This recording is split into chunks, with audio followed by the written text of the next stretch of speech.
Muito bem, seja bem-vindo. Hoje é a nossa 32ª aula do curso de Cálculo 1 e o assunto dessa aula é máximos e mínimos de funções. Então nós vamos aprender aqui a utilizar aí o conceito de derivada, que vocês já viram em aulas anteriores, né, na determinação dos valores máximos ou valores mínimos assumidos por funções. Vamos lá? Bom, vamos então às definições. Nós vamos dizer que uma função f tem máximo global em C, se f de C for maior ou igual a f de x para todo x no domínio de f. O número f de C é denominado valor máximo de f em seu domínio. Por que nós dizemos que aqui nós temos um máximo global, né? Porque se você observar bem aqui, nós estamos comparando o valor de f de C com o valor de f de x para qualquer outro x no domínio de f, né? E nós vemos aqui que a maior imagem, né, é obtida quando nós estamos aplicando f em C, né? Por isso que nós dizemos que f tem um máximo global em C. Nós estamos comparando em relação a qualquer valor no domínio de f. De modo semelhante, nós vamos dizer que f tem um mínimo global em C, se f de C for menor ou igual a f de x para todo x no domínio de f. O número f de C vai ser denominado o valor mínimo de f em D de f, né? Então, aqui nesse caso, né, nós vemos que o menor valor possível para a imagem é obtido quando nós fazemos aqui o f de C. E eu estou comparando esse f de C com o f de x para qualquer outro x no domínio. Então, nesse caso, nós vamos dizer que f tem um mínimo global em C. Mas nós podemos ter também, tá, máximos locais e mínimos locais, né? Aí eu não vou comparar o f de C com o f de x para qualquer outro x no domínio.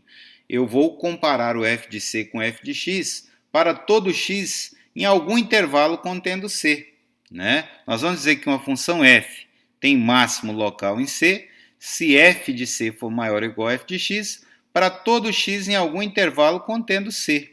Né? Então essa é uma noção local. Eu estou comparando o f de C, mas não estou comparando o f de C com o f de x para qualquer outro x no domínio. Eu estou comparando o f de C com o f de x para qualquer x numa vizinhança de C, né? Em algum intervalo ali contendo o C. Tá? De modo semelhante, f tem mínimo local em C, se f de C for menor ou igual a f de x, para todo x em algum intervalo contendo C, né? Então, numa vizinhança do C ali, o valor f de C é o menor valor obtido para a imagem, né?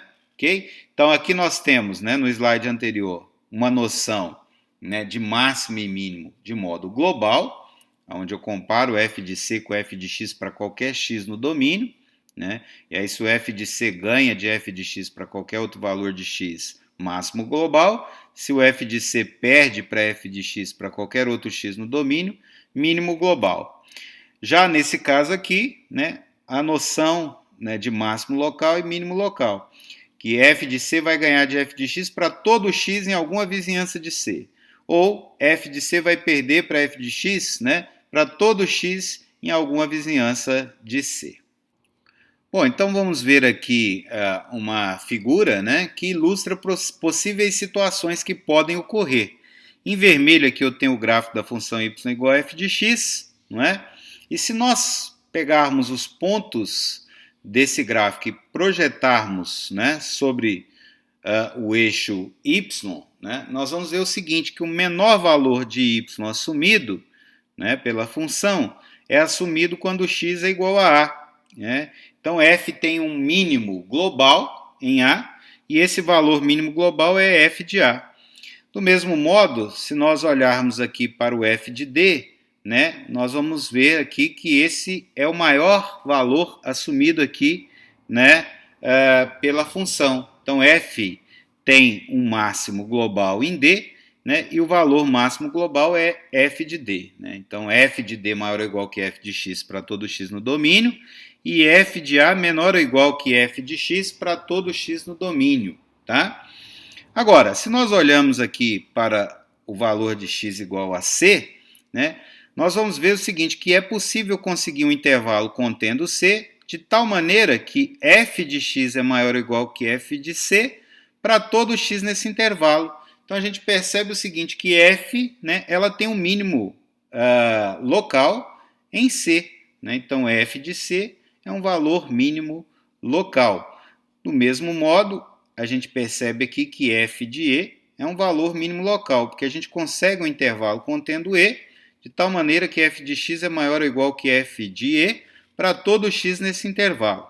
Tá? Já aqui em B, nós temos que B é um valor máximo local. Por quê? Porque f de x é menor ou igual ao f de B para todo x no intervalinho contendo B. Né? No entanto, nós já vimos que o máximo global é assumido pela função em D. Ok? Então, essa figurinha ilustra bem as situações, né? Que nós temos máximo global, mínimo global, né? Aqui nós temos mínimo local e máximo local. Bom, aqui eu separei alguns exemplos para a gente analisar. Eu considerei a função f de x igual a x quadrado, definida em R. Considerei a função f de x igual a cosseno x, também definida em R. E, por fim, a função f de x igual a x ao cubo, né, também definida em R. Tá? Vamos ver aqui, primeiramente, né, no gráfico, o que está acontecendo e depois a gente vai voltar aí para os slides. Então, vamos considerar, primeiramente, a função y igual a x ao quadrado definida aí em R. Né? Então, o gráfico dela é esse aqui. Se nós projetarmos, né, os pontos do gráfico aqui sobre o eixo y, nós vamos ver que o menor valor de y obtido ao longo de todo o domínio da função é quando o x é zero. Né? Nós vamos ter f de zero igual a zero ao quadrado, que é zero. E aí a gente obtém o menor valor possível de y. Então, essa função ela assume, né, um mínimo global em zero. E esse valor mínimo global é o f de zero, que é zero ao quadrado, que é o próprio zero. Né? Agora, veja, quando x tende a infinito, o f de x aqui vai embora, vai para o infinito. Né? De modo análogo, quando x tende a menos infinito, o f de x também vai para o infinito. Portanto, a gente vê que essa função ela não vai assumir um valor máximo global. Tá? Então, ela assume um valor mínimo global em x igual a zero. Esse valor é o próprio zero, que é zero ao quadrado, mas não assume, não é, aí um valor máximo global, tá? Então, voltando aqui no nosso exemplinho, né? Nós vamos ver aqui então que zero é valor mínimo global de f e que f não assume valor máximo global. Agora vamos analisar aqui o cosseno, né? Nesse caso, nós vamos dizer que 1 é valor máximo, tanto global quanto local, assumido nos múltiplos pares de π. Do mesmo modo, nós vamos dizer que menos 1 é valor mínimo, tanto global quanto local, assumido nos múltiplos ímpares de π. Né? Vamos lá no gráfico, para a gente ver o que está acontecendo. Né? Vamos aqui mudar a nossa funçãozinha para y igual a cosseno de x. Está aí o gráfico da função cosseno e a gente percebe aqui o seguinte, né? A gente percebe que o menor valor, né, assumido por essa função é o menos 1. E o menos 1, olha, né, ele vai ser assumido aqui nos múltiplos ímpares, não é? De π, olha. Menos π, depois aqui para trás, né? Menos 3π, π, né? Depois aqui 3π, né? Então a gente percebe o seguinte, que f ela assume um valor mínimo global, né? E esse valor mínimo é assumido nos múltiplos ímpares de π.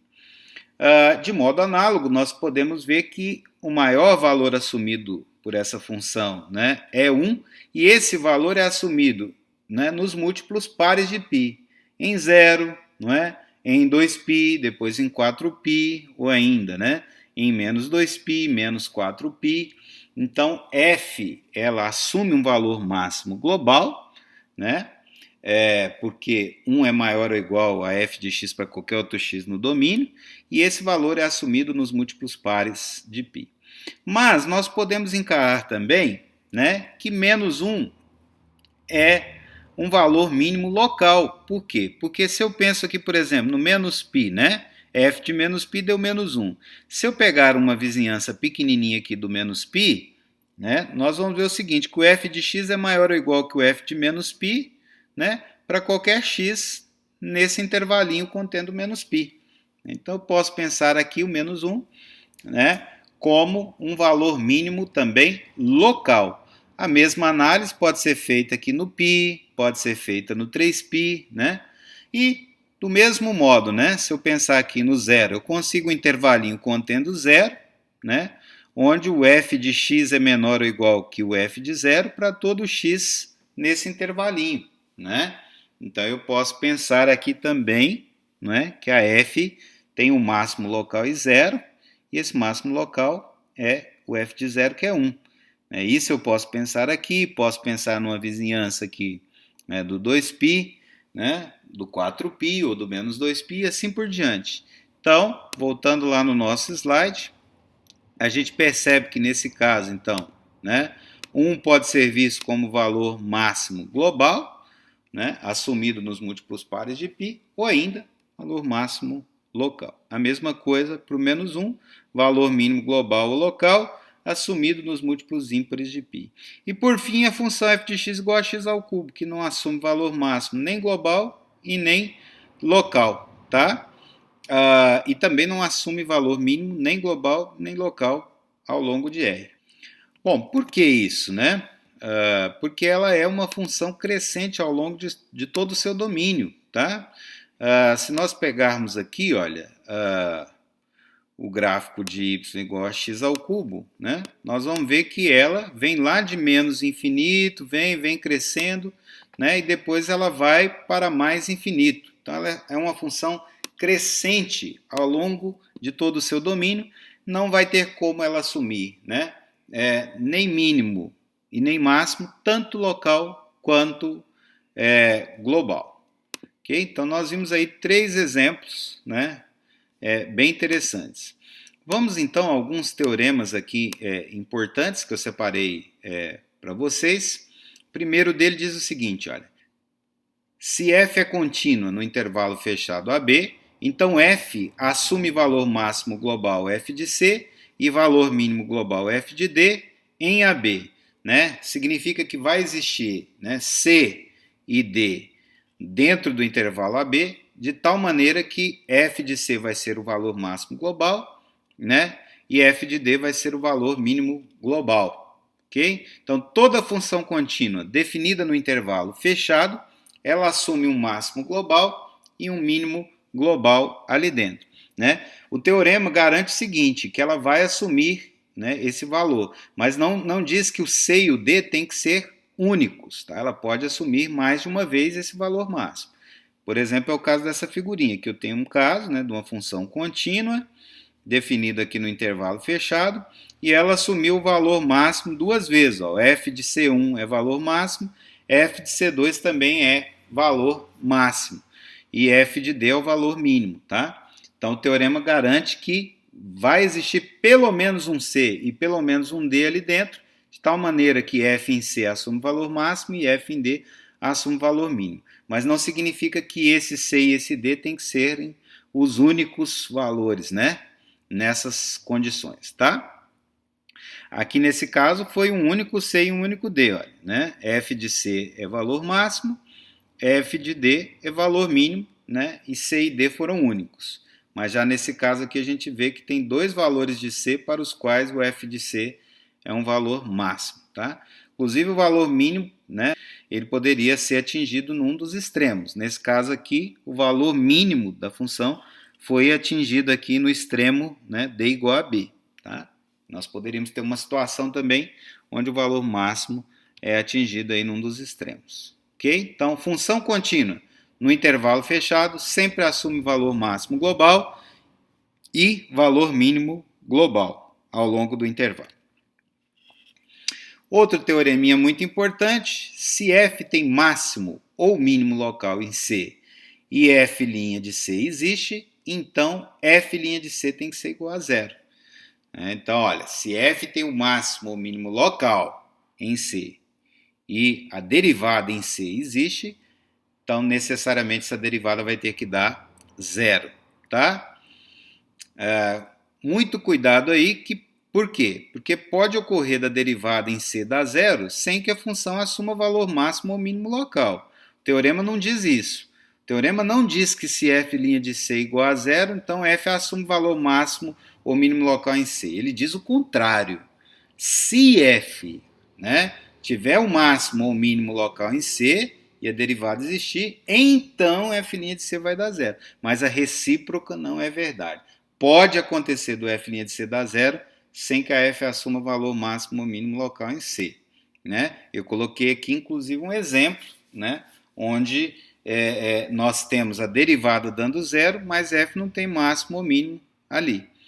Que é a função que a gente acabou de ver, f de x igual a x ao cubo.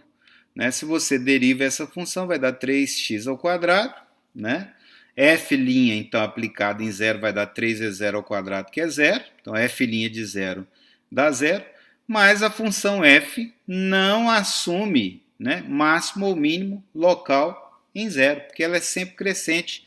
Não tem como ela assumir máximo ou mínimo local em zero. Então, f' de zero deu zero, mas f não assume máximo nem mínimo em zero. Tá? Então, muito cuidado. Se ela assumir máximo ou mínimo, a derivada irá se anular. Mas a derivada anular não significa que ela assume máximo ou mínimo aí, tá? Bom, agora nós temos aqui então a definição do valor crítico, de uma função. Nós vamos dizer que C pertencente ao domínio de f é um valor crítico de f, se a derivada de f em C for igual a zero, ou ainda, se f' de C não existir. Tá? Então, um elemento C no domínio de f é um valor crítico se a derivada em C se anular ou essa derivada não existir. E aqui, então, eu trago um exemplo, onde eu peço para que vocês determinem aí, os valores críticos de f de x igual a x elevado a 3/5 vezes 4 menos x. Então, nós precisamos calcular a derivada de f, para saber aonde essa derivada se anula ou aonde a derivada não existe. Então, aplicando a regra do produto, nós vamos ficar aqui com derivada do primeiro pelo segundo, mais o primeiro pela derivada do segundo. Derivada do primeiro vai ser 3/5 x elevado a 3/5 menos 1, que é x elevado a menos 2/5. Então, derivada do primeiro pelo segundo, mais o primeiro, que é x elevado a 3/5, vezes a derivada do segundo. A derivada do segundo aqui, que é 4 menos x, vai dar menos 1. Tá?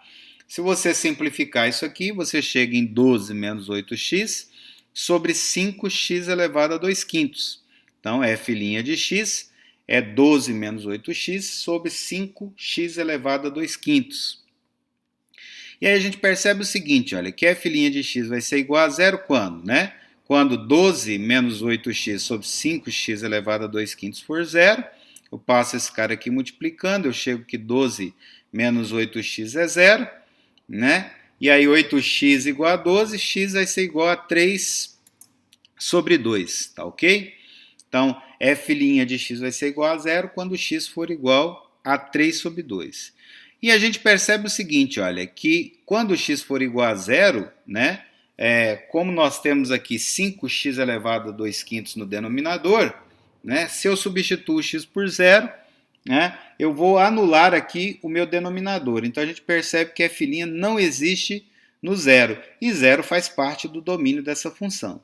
Conclusão, então, 3 sobre 2 é um valor crítico, por quê? Porque ele anula a derivada. E zero é um valor crítico porque pertence ao domínio, e a derivada não existe em zero. Ok? Então, 3 sobre 2 está no domínio da função e anula a derivada, portanto é o valor crítico. 0 está no domínio da função, mas a derivada não existe ali, portanto é o valor crítico também. Ok?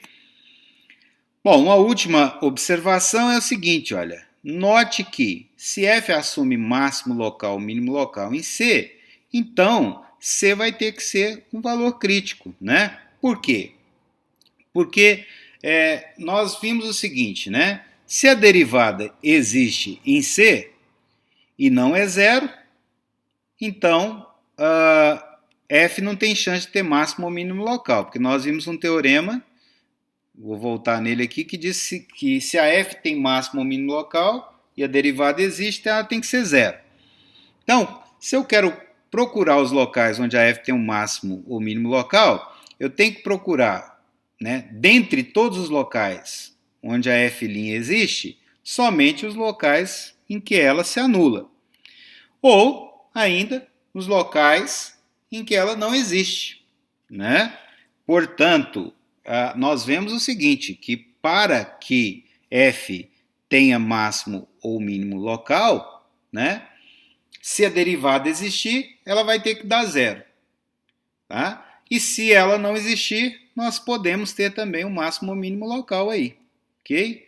Então a gente percebe, né, que para procurar aí, né, os valores onde a função assume máximo ou mínimo local, nós temos que procurar onde? Né? Nos valores críticos, né? Porque se a derivada existir, né, e a função assumir máximo ou mínimo local, essa derivada vai ter que dar zero. E aí C é um valor crítico, né?